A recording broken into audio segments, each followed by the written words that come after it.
Hey everyone, it's Patrick from Oakland Travel, and welcome to the Carnival Mardi Gras. And it's Super Bowl Sunday in 2022, February 13th. And just a pure coincidence that we happened to book our 7-night cruise out of Port Canaveral, Florida during the week of the Super Bowl. But as it turns out, that was kind of a cool thing, actually. The cruise was packed. A lot of people were, wearing their jerseys for their favorite team. I think it was Cincinnati, and I forgot who. I'm really bad with professional football. I wasn't paying that much attention to the game. But it was a lot of fun watching everybody kind of, enjoy themselves during the cruise.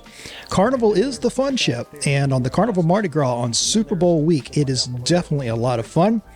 One of the things that I really like about the Mardi Gras in the XL class, although I have not been on the newer celebration yet, but at least on the Mardi Gras, one of the best things about this ship is absolutely this center stage area, and it is so incredibly versatile.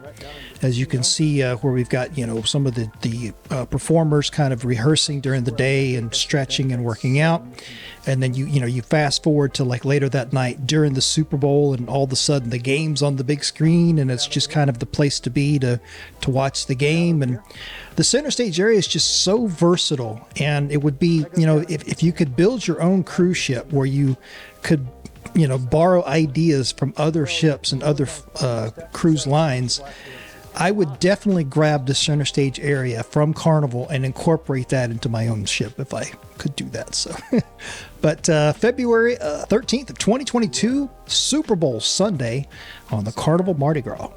Hang back and watch the game, looking right onto the screen. This area will be packed later on. Can't see the full screen from here. This is a crappy. Well, it depends on how if they do like the game, if they don't try to stretch it across the entire thing. So right here, Maria and I are just kind of discussing the possible views, from the different angles here, depending on the seating and so forth. As you can imagine, this is like mid-afternoon, early afternoon, and so as we get closer and closer to the game, this becomes just a crazy environment. The tables are huge. It could be anything. It could be like one of these down here. I think now I'm thinking the key is to keep doing it an hour earlier. Yeah. So it's 1:30. We go get a drink, and then I go get the laptop. So as is pretty standard with me on a cruise, I'm always kind of like planning for the next live stream during the cruise. And I was originally going to do it a little bit closer to the game time, but as we're seeing this and how much activity there already was at 1:30 in the afternoon, 2 o'clock in the afternoon, I decided to just go ahead and kind of do the live stream earlier than I originally planned. So Super Bowl Sunday, this area is definitely kind of the center of attention, as you might imagine.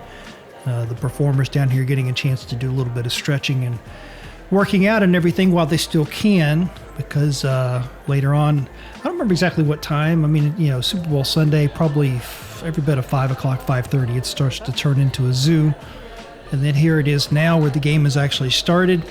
And we're actually heading to dinner, but we walk right through this area here at the center stage, and it's already crazy. And, so a lot of people, of course, are focused on the game. So we were going to go to eat dinner real quick, and then we would catch, maybe like the second half of the game, that kind of thing. As you can see, it is pretty much standing room only. A lot of the people that are sitting down, especially in some of the good seats, have been there for quite some time. So if you happen to consider a cruise on the Mardi Gras, or any other ship for that matter, during something like a Super Bowl Sunday, you definitely want to plan ahead, especially if you want to actually sit down and watch the game all the way through.